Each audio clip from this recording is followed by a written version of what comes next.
It's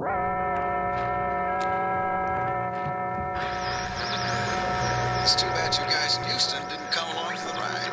I've got this sensational view of Earth from where I'm standing. And as I look at the next bridge, I'm wondering if I could hit a golf ball over it in this gravity. Anybody want to give me odds? That was an excerpt from astronaut Steve Austin's famous transmission to Earth during his historic walk on the moon several years ago. It was the voice of a courageous explorer, a man dedicated to the pursuit of man's knowledge and the expansion of his horizons. And it was for those very reasons that Steve Austin was piloting the experimental aircraft that exploded so devastatingly on the Nevada salt flats today, leaving Colonel Steve Austin a broken shell of a man, so badly injured his doctors say he won't be alive in the morning. Let us all say a silent prayer for Colonel Austin tonight, a true American hero, a man history will never forget. You know, there's a very strong chance Austin won't be alive in the morning, Oscar. It's your job to make those other doctors liars, Rudy. We're in a top-security government medical center, where high-ranking Oscar Goldman and top scientist Rudy Wells have been listening to one of the many broadcasts devoted to Steve Austin's tragedy. Is your team all set to go? They're scrubbing now. The plastics are already in the operating room, along with the microcircuitry and the other hardware. Oscar, we've had the technology to do this for some time now. Every scientific variable has been computed and taken into account, except for one thing. The human factor. Right. We still don't know the extent of the psychological effects this operation will have on a human being, assuming the patient even survives. But if he does, Rudy, we'll be witnessing one of the scientific achievements of the century, the birth of the world's first Bionic Man. For 14 hours, Rudy Wells and his team of highly trained specialists painstakingly labor over the battered and broken body of Colonel Steve Austin, implementing scientific principles and technological procedures never before tested on a human being, and overseeing each and every phase of the incredibly intricate operation is a vigilant Oscar Goldman, silently spectating from the observation room. It is not until 7 days later that Steve Austin opens his eyes to groggily wonder where he is, without the slightest inkling that one of the eyes he just opened is not his own. Am I dreaming, or is everyone in heaven as beautiful as you? You're not dreaming and you're not in heaven, Colonel, but thanks for the compliment. Now, take your medication. There you are. Thank you, nurse. Could you leave us alone now? Who are you? My name's Oscar Goldman, and this is Dr. Rudy Wells. He headed the surgical team that worked on you. Colonel Austin? I don't know how you guys managed it, but thanks for pulling me through. I was sure I was a goner on the way down.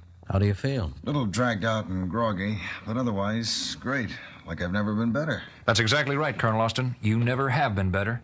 You're better now than you ever were before. What's that supposed to mean? In saving your life, Colonel Austin, we had to make some adjustments in your physical makeup. Adjustments? Improvements would be a better word. You're now faster, stronger, more durable than you ever were. Take a look at your right hand. It's my hand. So what? Move the fingers. I don't get it. I see the fingers moving, but it doesn't feel like I'm moving them. You are and you're not. The nerve impulses from your brain are being relayed via microcircuitry and mini transistors. Wait a minute. It's not just my fingers. My whole arm feels this way. Just what did you guys do to me? We saved your life the only way possible. A way that only became possible this year, thanks to recent breakthroughs in technology. What sort of technology? Bionics, Colonel Austin. We have used advanced scientific techniques to duplicate what your own flesh and blood used to do. Used to do? Your injuries were extremely grave, Colonel. You lost your right arm and both your legs, along with your left eye. You mean this arm I've got now? It's bionic, as are your legs and your eye. We don't expect you to adjust to this all at once. After all... I don't want any part of any of it. You should have let me die in that plane. I'm getting out of here. No, Austin, you must stay in your bed. Out of my way. You mustn't. Your bionic legs aren't ready yet. But like an enraged wild animal, Steve Austin leaps from his bed, his bionic arm knocking Oscar and Rudy aside like they were no more than rag dolls. Don't be a fool, Austin. Rudy! As Oscar Goldman rushes to a stunned Rudy's side, a bionic wild man begins to charge through the hospital corridor. It's Colonel Austin. He must be stopped. Where are the orderlies? There they are. It's no use. Those bionic limbs are too much for him. This will stop him. Mr. Goldman, you've got the tranquilizer gun. Rudy said compressed air charge will put him to sleep in seconds. The Bionic Man feels the drugged air blast against his neck, whirls angrily to face his attacker, and then... I I didn't think we'd ever stop him. You dosed him just in time, Mr. Goldman. If you ask me, all the government's got so far for their $6 million is an uncontrollable wild man. It is another 24 hours before Steve Austin opens his eyes again to see Oscar Goldman again standing at his bedside. How do you feel? After yesterday, how come I'm not strapped to my bed? You lost control of yourself, that's all. It was understandable under the circumstances. Besides, I don't think we could find a strap your bionic arm couldn't break through. I know, I'm stronger, faster, better, right? But you left out one thing. I'm not a man anymore. I'm a freak. I'm not going to debate the issue with you, Colonel. There's someone on the floor who's been begging to meet you. He's a general's son, and he's been paralyzed from the waist down. I'm afraid not even bionics can repair the damage to his spinal cord. At that moment, the door opens and a 10-year-old boy strapped to a wheelchair rolls himself in. It's all right, Bobby. Come in. Bobby, this is Steve Austin. Colonel, this is little Bobby Phillips. Steve Austin! Oh, wow. You don't know what a thrill it is to meet you. I'll leave you two alone now. I've been your biggest fan, Colonel Austin, ever since that day I watched you walk on the moon on TV. Boy, that was some crash you were in last week. But Mr. Goldman says you'll be okay. That's what he tells me. Anyway, I was in an accident, too, but I wasn't as lucky as you. Still, if one of us had to end up stuck in a wheelchair, I'm glad it was me. I'm just a little kid. I'm not nearly as important as an astronaut. You really believe that, don't you? Well, I've got to be going now. I'll be back later to get your autograph if that's okay. The crippled youngster wheels himself out, leaving an ashamed Steve Austin alone with his thoughts and his self-pity. The next morning, as Oscar and Rudy walk along the corridor of the hospital's top-secret bionic wing. So the kid did get to see him yesterday. Yes, but we still don't know what effect, if any, that sound. What is it? It seems to be coming from the therapy room. It sounds like a treadmill. And as they fling open the door to the well-equipped therapeutic gym, It's Austin. I see. And look at the speedometer. He's running over 60 miles per hour and still accelerating. Incredible. The bionic legs are functioning perfectly. Rudy, I think Colonel Austin just may have decided being bionic might be worth a try after all. and several days later, a pleased Oscar Goldman records an impressive progress report into his personal diary. And it turned out that the session with the little boy snapped Austin out of his self-pity and back to his senses. We immediately began running tests on him and found to our amazement his bionic strength was powerful enough to lift entire cars. His bionic legs were mighty enough to enable him to jump a full 30 feet in the air. His bionic eye was telescopic enough to read the lettering on a postage stamp from 100 yards away. Everyone on the project agrees. Our $6 million man was worth every penny he cost. But I can't help wondering what Steve Austin would say if he ever found out that Bobby Phillips could walk as well as any other boy. Because he was an actor I hired to play on Steve Austin's sympathy and common sense. It was a dirty trick, I admit, but sometimes in a crisis... End of tape for now. Signing off. Come in. Come in, Steve. You should be very proud of yourself. Your test performances have far exceeded our expectations. That's just what I wanted to talk about, Oscar. Oh? I wasn't an astronaut and a test pilot for nothing. I've been around long enough to know the government doesn't invest $6 million into a man without expecting something in return. I can't fault your logic, Colonel. I didn't think you would. I owe you a few, don't I? Let's just say there'll be occasional jobs we'd like you to do for us. In fact, I could brief you on your first assignment right now. What do you say, pal? Steve Austin reporting for duty, pal.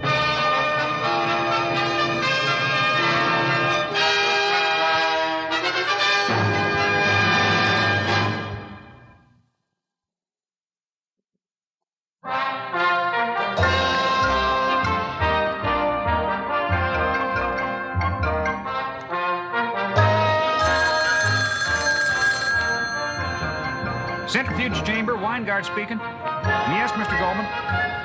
Colonel Austin's in the centrifuge right now with one of the astronauts in training. I'll tell him right away. Colonel Austin? Colonel Austin? What's the matter, Weingart? I was supposed to be inside in another 4 minutes. Oscar Goldman just called. Said you should see him in his office right away. Emergency. It's always an emergency. Well, guess I'll see. Colonel Austin? Yeah, what is it, Weingart? You stepped out of that centrifuge while it was still spinning. Nobody's ever done that before, Colonel. What? Health food. Come on in, Steve. Hi, Oscar. Got a problem? Lots of people have got a problem this time, Steve. Know that portable nuclear generator our boys at Tech have been working on? The one small enough to be carried in a van, you mean? Well, this isn't going to be a secret for long, but a group of terrorists have hijacked it and transit to the Cape, and they've threatened to hold it for ransom. My God, Oscar. Those nuts could cause a radiation leak without knowing it. Wipe out a few square miles. That's the basic idea. They want to evacuate some populated area and then sit on the thing. Steve, I'd like you to find it. But finding a piece of machinery that could be anywhere between Washington and Florida is a nearly impossible job, even for this bionic man who drives his car now in the direction of his home as... Hey, what? Who's that in my backseat? What are you? It's me, Colonel Austin. Who? Toby? Toby Bennett? You're the kid whose knee was being operated on the hospital after my accident. The accident that made you bionic. Made me... What does that mean, Toby? I've known about it all along, Colonel. I recognized you when they brought you in. You had no arms at all. I figured out what they did to you from talking to you and all those doctors. I saw them bringing in your new leg one day. I'm not surprised you could figure all that out, Toby. When I was talking near the hospital about my moonwalk, you seem to know more about the geology of the moon than a lot of space scientists I know. But that doesn't explain why you're hiding in the backseat of my car. I came here to ask you to get your doctor friends to make me bionic. Why on earth would you want to do something like that? Ever since my operation, the kids have been making fun of me because I limp and can't run as fast as they can. They don't let me play baseball or anything with them. Look, Toby, it's no big privilege to be... Hey, quiet a sec. This is a news bulletin from the WGBS radio newsroom. A tape-recorded press release has just been delivered to this station, as well as several others in the city, from an unidentified group who claim to have kidnapped an experimental nuclear reactor. Holy Hannah! The terrorists claim it is hidden somewhere in the Wilton district, and that the area should be evacuated immediately. Wilton, that's where I live. Here is part of the tape we received. If $10 million in gold bullion is not delivered by jet to a ship 200 miles due east of Washington, we are going to overload the reactor and flush fallout into the atmosphere that won't disappear for years. All right, Toby. Looks like we continue our discussion another time. I've got something to do. No, let me help. I know where to hide anything in Wilton. I can help you find... Bye, Toby. Here's where you get off. And in the depressed district of the city known as Wilton, the streets are a shambles with a hurriedly organized evacuation. Hey, you can't drive into this area. Oh, Colonel Austin, we were told you would be here. Anyone have any leads as to where they've stashed the reactor? No one's even thought about it yet. It's all we can do here to keep a stampede from developing on the neighborhood. Guess that's my job. How do you find a miniature reactor in a few square miles? How do you find a guitar string in a vat of spaghetti? Hold it. I see something. Or someone. That man over there with the metal tag on his shirt. It's the kind of identification tag used in nuclear research facilities. He forgot to take it off. Now I tail my careless friend. The man enters a ramshackle warehouse in a part of the district that already appears completely evacuated. About time you got back. What does it look like out there? Everyone is terrified that if the government does not accede to our demands, people whose homes are here will riot across the city. It was a master stroke to bring the reactor here. How is the machine, Dr. Weber? The steel walls of this old truck are keeping any radiation leaks under control, but there are parts where radiation may help rust eat through. I worry that... He's been worried about something or other since we ended up on this enterprise. Why could we not find a nuclear expert who... What's that? Door. Someone is... The game's up, fellas. 2 police units are on the way here, and I know you're unarmed except for that machine. How did you break the bolt in that door? Oh, I picked the lock. Now the 3 of you... Oh! He jerked his arm around, knocked a hole in the wall. No, he slammed his body into that big storage tank. Dented it. What's he doing? Can't control my limbs. Something driving me berserk. Keep out of his way, whatever he is. At that moment, Steve's young friend Toby is on the roof of the warehouse. I knew where to hide to keep from getting evacuated out of here, in one of the science labs at the high school. But then when a Geiger counter there started going crazy, I realized there was a radiation leak somewhere. I took the Geiger counter and it led me here. Now let's see. Yeah, it's coming from inside here, all right. There's a broken skylight. Wonder what... Wow! Colonel Austin! The radiation leak must be wrecking the controls on his bionic limbs. I gotta get in and help him. Toby climbs through the broken skylight into the warehouse and sees Steve along with the two terrorists and the scientist running around yelling wildly. Get out of there! He's headed for the van! No, he's headed for the wall! He's blocking off the door! Watch out! There'll be police here in a moment! Nobody sees me. If I can get this big steel forklift in front of the truck holding the reactor, maybe we'll keep Colonel Austin from going crazy. Can't control myself. Gotta keep crooks from getting away. Scare them, at least. What's that? The forklift! The kid over there is moving it! He's got it right in front of the reactor! Hey, you kid! What do you think you're doing in here, you little... I'll tell you what he's doing. He's giving me control of myself again. Thanks for making him let go of me, Colonel Austin. And thank you, Toby, for cutting off the radiation leak. Think the seconds these characters have got left to spend awake are numbered? Let me out of here. Oh, no, you don't. That's it, Colonel. Give it to him good. Freeze! Police! Get you! What happened here? Colonel Austin! Oh, pardon the mess, officer. My maid only comes in once a week, you see. As the terrorists file meekly off with the police, a team of technicians is dispatched to retrieve the lost nuclear reactor. Well, Toby, you still want to be bionic? You bet. I saw the way you mopped up those guys. If I could do that, there wouldn't be a kid in town could make me... Toby, listen to me. What you saw in there was a man being forced to go berserk because there are parts of his body he wasn't born with that went out of control. Only your quick thinking and nerve made it possible for my not being like that still. Understand what I'm saying? I guess so, but... What I'm saying is maybe you're worth a lot more than $6 million. The way you are.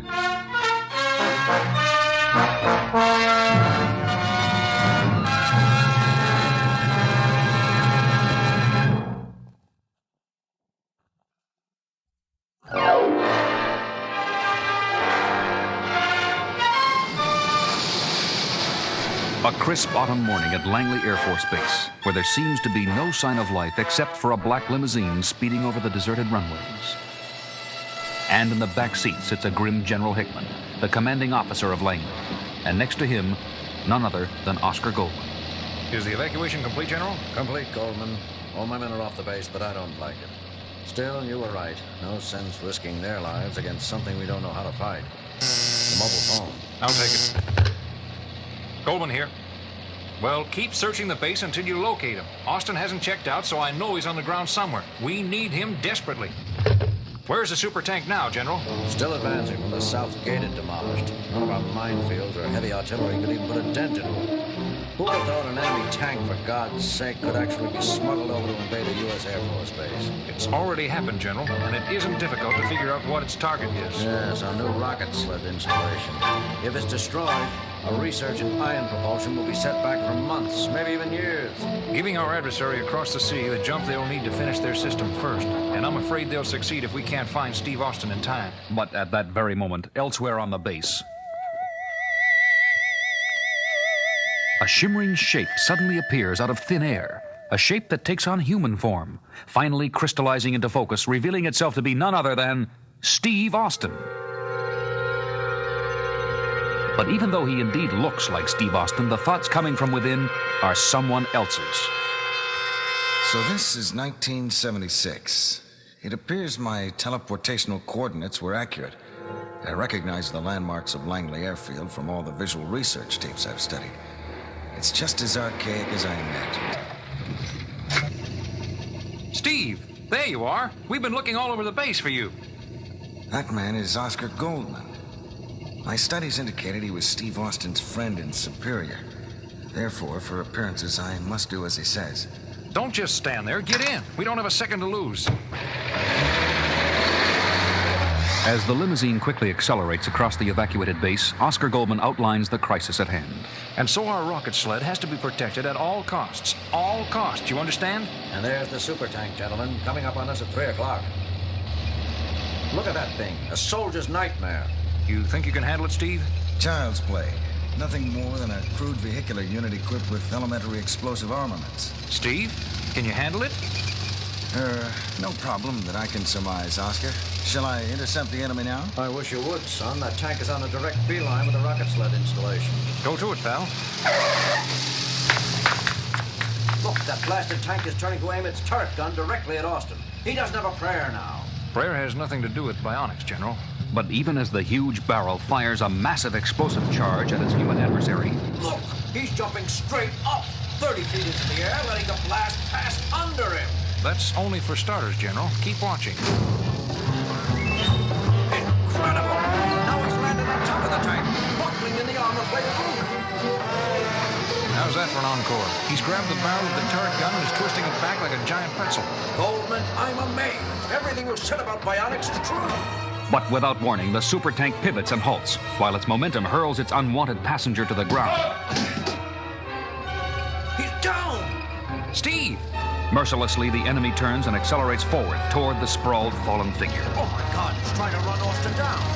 But before the tank can do just that, its potential victim suddenly springs to life and dashes around to the side of the killing machine, slamming his body up against it like a human battering ram, pushing until... I wouldn't believe it if I didn't see it. Your Bionic Man thinks on his feet, Goldman. A tank pushed over on its side is as helpless as a bug on its back. Then I trust you'll never have any more doubts about the $6 million we spent on Colonel Austin, will you, General? You've got my word on that, Goldman. I never saw anything like him in action. But as the limousine pulls up to the helpless tank and Oscar and the General step out... That's odd. Where the blazes did Austin go? I want to congratulate him. Must be around somewhere. Maybe he's phoning for reinforcements. Then I'll take a look for him in that bunker.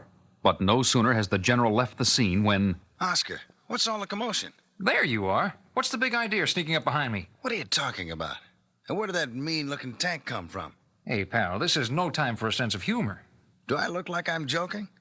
Now, when do you start telling me what's going on? Good God, you really don't know, do you? You mean you didn't overturn that tank? No way.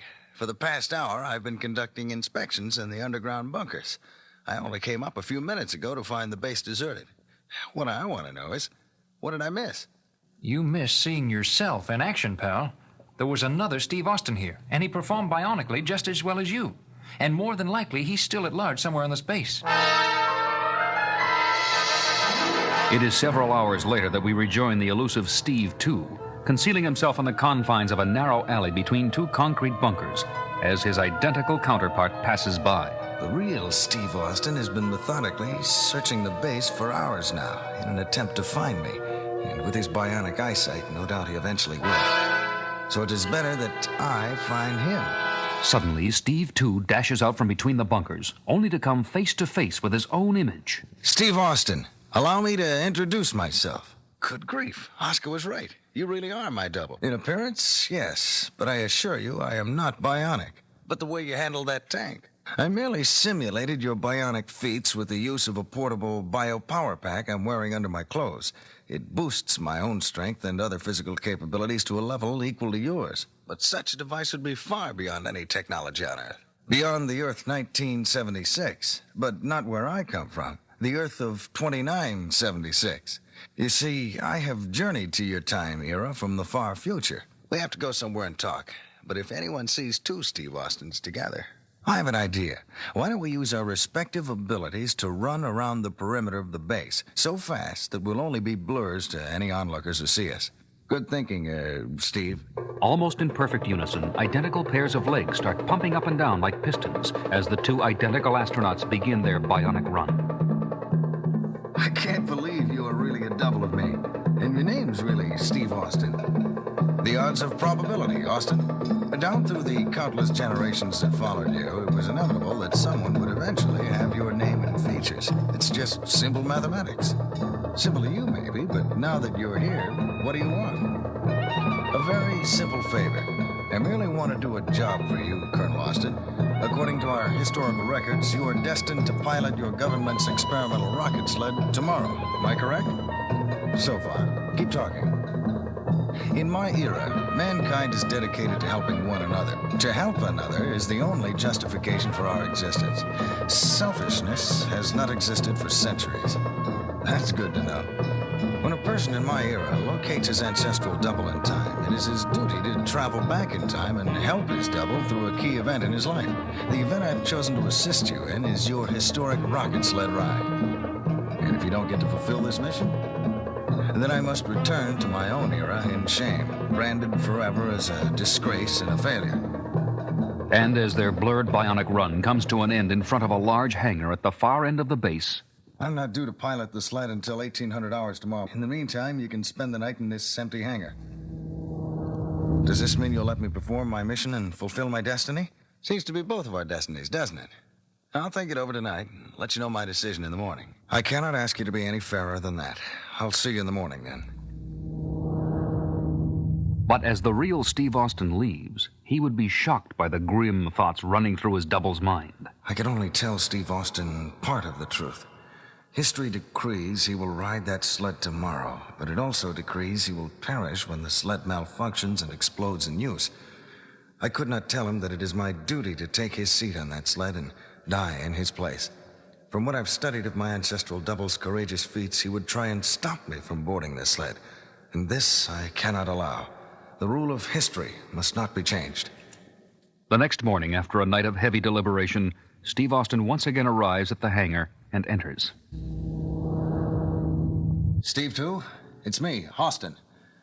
I've made up my mind about... With no warning at all, Steve Austin is sent reeling backward by a pair of super-strong feet that ram into his back like jet-powered pile drivers. I am sorry, Steve Austin, but regardless of what your decision was, I am the Steve Austin who is riding that sled. I say we should talk it over first. Maybe...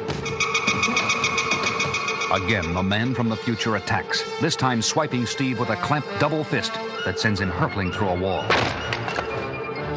There must be no doubt. I am riding the sled. It is my destiny. The man from the future charges a third time, but he is totally unprepared for the bionic fist that unexpectedly lashes out into his oncoming bulk. Seizing the advantage, Steve Austin lunges forward to grapple his counterpart from the future until they've latched onto each other in a vicious struggle. So fast-moving and frantic, it is impossible to tell which Steve Austin is which.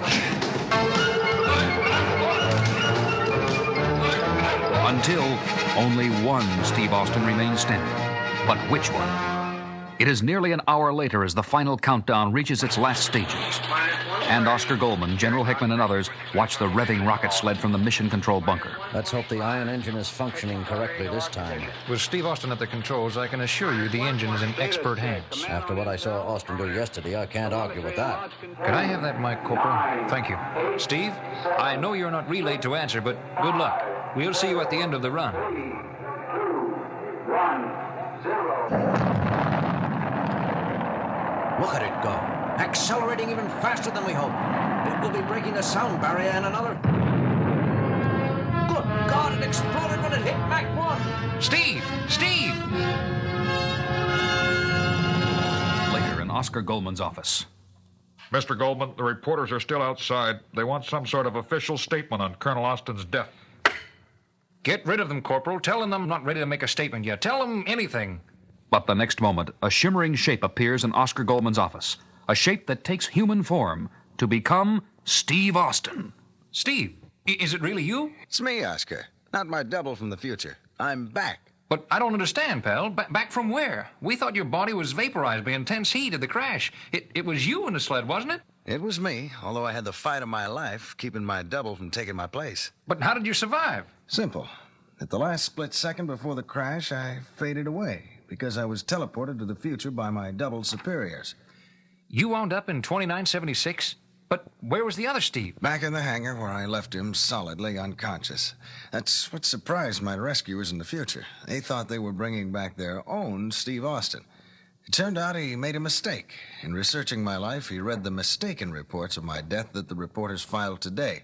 Not realizing history actually decreed that I would survive.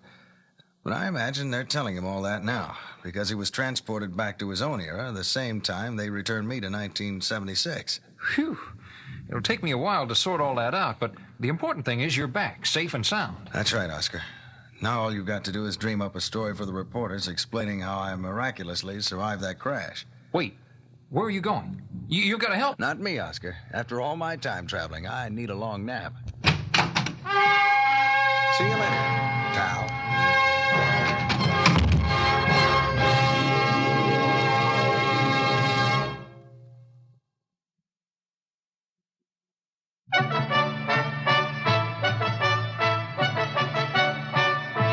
Do you remember the name King Zyder at all, Steve? Cider. Valmaria, right? That's the king of that country who was in a plane that flew through an atomic blast, 20 years ago. I hope you know more about the place than that. You're going there as a goodwill gesture. Goodwill? But that's a dictatorial monarchy, Oscar. There's more freedom in a jail cell than there is in Valmaria. Then you do know more about the place. Actually, the king's daughter, Siler, is quite a fan of yours. Have a nice trip, Steve. Colonel Steve Austin of the United States Air Force. Welcome to Valmaria, Colonel Austin. My daughter, Princess Siler. How do you do, Your Majesty? Princess? Subjects, members of the royal court, our distinguished guest, Colonel Austin. I have an announcement to make. We have among us a man who has walked in space and on the surface of the moon. He has entered the realm of history and stands there among the kings and presidents of our century. It is my honor to announce that he will also stand, from this day on, at the side of my daughter as her husband and the heir to the glorious throne of Valmaria. Hey, what do you mean? I can't get married to your daughter. Excuse me, Colonel, but are you declining the hand of my daughter, the princess? Am I? Yes, I'm declining. Of course I'm declining. Take him out and shoot him. What on earth? No, Father. Oh, please, no. Yes, my dear. Colonel, I must do this to spare the innocent sensibilities of my lovely daughter, whom you have so mercilessly devastated. To the stockade with him. Come along, sir. Oof! Get that hand off me. You too, fella. I'll go to the stockade with your men if you want, Zydo. But I won't be carried there. You can be sure the American government will have lots to say about my treatment here. As you wish. Your Highness?